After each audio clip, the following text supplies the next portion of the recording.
Community to me means together we actually serve others. Community means family, businesses, and education. Where everyone feels welcomed.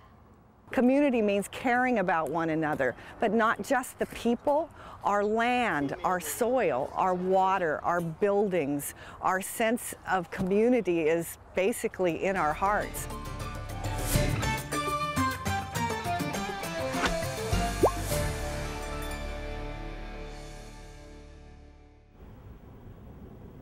The gang population was becoming quite large here in the community of Prosser and the communities around us. And so the mayor and the city decided to partner up to make a gang prevention program. The city of Prosser really undertook what we thought was a huge dream in order to transition our recreation program to a Boys and Girls Club program. And it has been just an amazing partnership that we've created with the school district, with the Boys and Girls Club, and with our community. The citizens at first responded kind of slowly. We were surprised that we didn't have people just banging down our doors waiting to enroll their children. Today, we actually have a large waiting list for kids, and well beyond what we even take per day. We like to think of the big waiting list as a positive encouragement. Because if the waiting list is big, that means the community likes it enough to want us here. Why do people come to the Boys and Girls Club? Because kids don't have really anything to do when they come home besides sit around. Yeah, you don't want to just sit around? That gets kind of boring. What we're hoping the impact is, and how I see the impact of this project to the community, is by preventing kids from getting involved in gangs. I like games room and outside. I like the learning center. Yeah, why is that? Because Jill helps me do my homework. The kids are awesome, and they're slowly growing. They're slowly understanding what a positive life looks like. What do you like about the Boys and Girls Club? Everything. Everything. That's a good answer. High five on that one.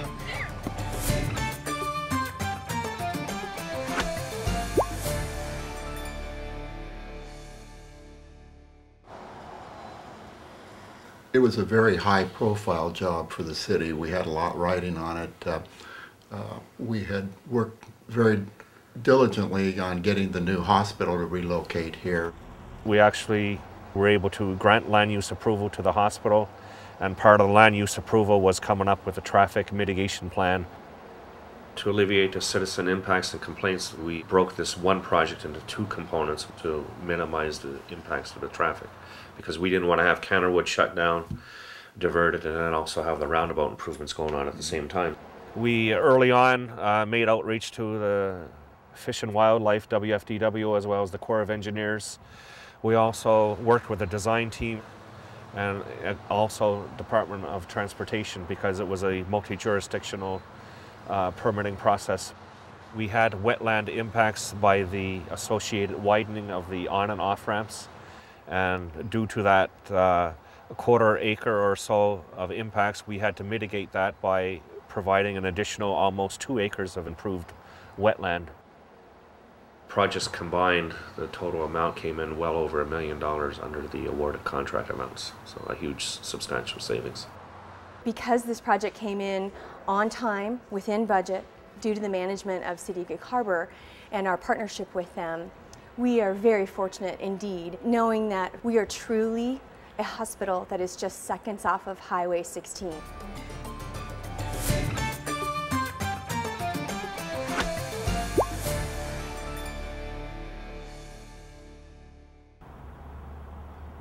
The Waitsburg Community Revitalization Committee was formed about 10 years ago, and it's just the city looking at the downtown and seeing that it needed to have do something about the appearance of the town. It's kind of going through cycles. It's an ad hoc committee of the city. We have no authority for expenditure of funds. Most of our grants were from government entities such as the port and the Department of Transportation. We got a couple of nice grants from them. One of the key things that we did was to create a formal plan and hire an architect to prepare that for us. To have this plan where people could actually see a conceptual design of what it was going to look like, I think that really helped us land some of these grants. Once it was in place, the enthusiasm was immeasurable. People were more inclined to volunteer their time. Our volunteer work became, it was tremendous. It gave them a lot more pride in the community, which I think it also encouraged the volunteerism of our people. And it's really carrying on. It's just snowballing from this point on. It really is. The revitalization project here in Waitsburg has been really a helpful thing for all businesses, mine included, in that there's more people out on the street. It brings more foot traffic. It's made all the difference, you know, for the outlook of our downtown corridor. And everybody's participated in a very positive way, and that's helped too. So the community spirit revolving around this has been really great.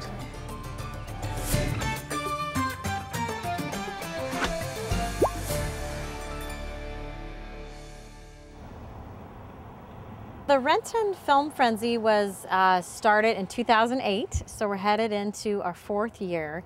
And it's a project of the Renton Community Marketing Campaign, which is an initiative of the City of Renton that includes all of our key stakeholders in the community. So the city, the chamber, the school district, the technical college, and Valley Medical Center. And it's an effort really to help Renton showcase what a great place it is to live, work, learn, and play, and also to visit.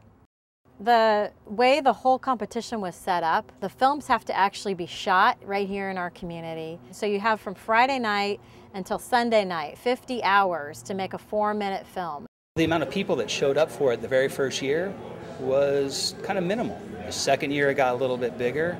In the third year I wasn't expecting very many people, and about 50 people came to the venue, and there was a big question and answer process, and it brought the community together as far as a community conversation.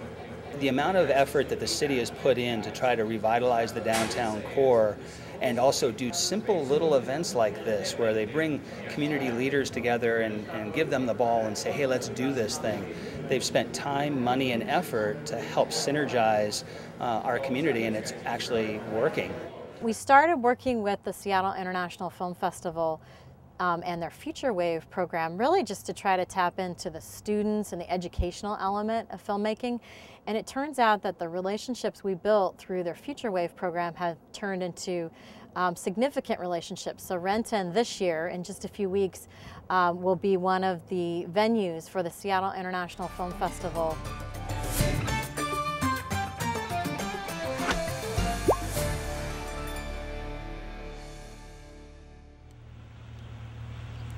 The CSRT grew out of some discussions when we were facing some difficult budget realities. And so rather than look at reducing services, we looked at consolidating services. And so we came up with the idea of taking the community service officers from our neighborhood police unit and the code enforcement officers from our community development department and the legal support staff from the city attorney's office, and decided to merge these operations together and to co-locate them in City Hall so that we could create a new community-oriented team. Once we developed the team, we developed policies and how we were going to work together. The reaction has been really amazing, with people being very supportive and very eager to see what this team can do and to work with this team. Think of us as one-stop shopping. There's so many of us here that have special talents. We can usually come up with a solution that may not be found elsewhere in the city. No! We've had a negative reputation for more than our share of crime, in particular along the I-5 corridor. No! And this CSRT effort is part of a concerted movement to turn this community around so that it can redevelop with a high quality of life into a very vibrant and safe and robust community.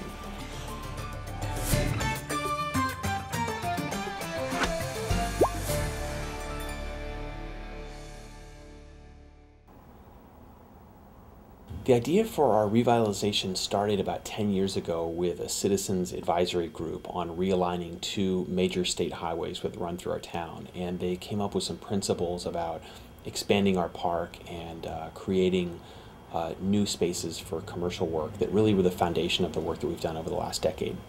We didn't know how we were going to get the project off the ground 6 years ago, let alone find a way to break ground on $80 million of public infrastructure investments, which our economists predict that will generate and leverage $650 million of private sector investment. We made it happen by being very persistent and by saving our resources when times were very good. When revenue was high, we maintained a 20% operating reserve, and we had our bond rating upgraded twice. We then identified through our capital facilities plan those projects that we wanted to invest in when the market was down, when labor costs were lower, and when material costs were lower, and then we executed on that plan. About 50 citizens stepped forward to be on a committee that was initially only supposed to be a few dozen people, but the council embraced that involvement, and they've continued to be involved as we design each element of the project, the park, the streets, Main Street, City Hall. It'll give us our first movie theater in downtown. We're going to have a hotel in downtown, and we're also going to preserve part of our history in the Anderson building. So I think in 15 to 20 years, you're going to see a growing campus on the University of Washington Bothell, and you're going to see a revitalized downtown that still keeps its character.